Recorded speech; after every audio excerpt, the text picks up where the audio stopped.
Се вклучуваме од Велес, меѓутоа немаме потврдна информација дали всушност станува збор за веќе 7 дена и 6 знатиот Робертино Чонтев.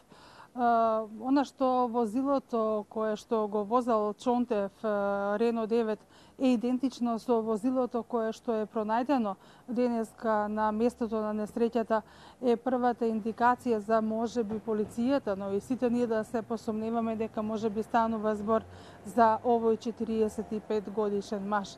Инаку да напоменам дека во полицијата Тринава во 9 часот патници кои што патувале од Скопје кон Велес застанале на паркингот да се одморат и го забележале автомобилот, ја алармирале полицијата и таа дошла заедно со јавен обвинител и извршила увид. Од она што ние го имаме како информација, предлагам да го слушнеме во прилогот кој што го обработивме. Нова сообраќајна несреќа на автопатот Скопје-Велес. Веднаш после тунелот кај Катланово во провалија длабока десетици метри излета на автомобил марка Рено. За сега се уште не е познато времето на настанување на несреќата. Истата во полиција ја пријавиле утринава во 9 часот луѓе кои што правеле пауза на паркингот. Она што се знае дека возачот, маж на возраст од околу 45 години, е починат.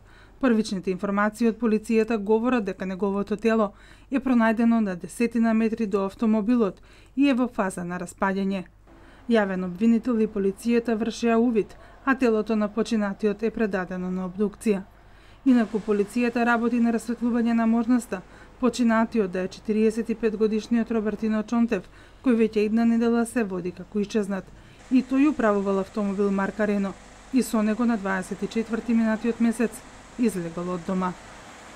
Немаме подетални информации, нити пак во овој момент, нели, до крајов на денешниот ден очекуваме дека ќе ги имаме, затоа што полицијата вела дека работат, нели, на комплетно на истрагата која што во наредните денови треба да биде завршена. Она што се знае дека телото на починатиот маж кој што бил пронајден десетина метри од автомобилот е предадено на обдукција. После тоа ќе бидат многу појасни сите информации кои што се поврзани со оваа сообраќајна несреќа.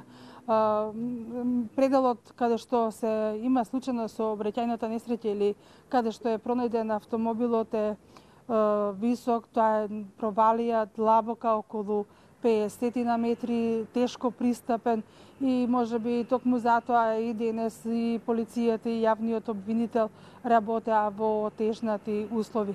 Во моментот додека наша екипа беше на местото на несреќата, автомобилот се уште не беше подигнат.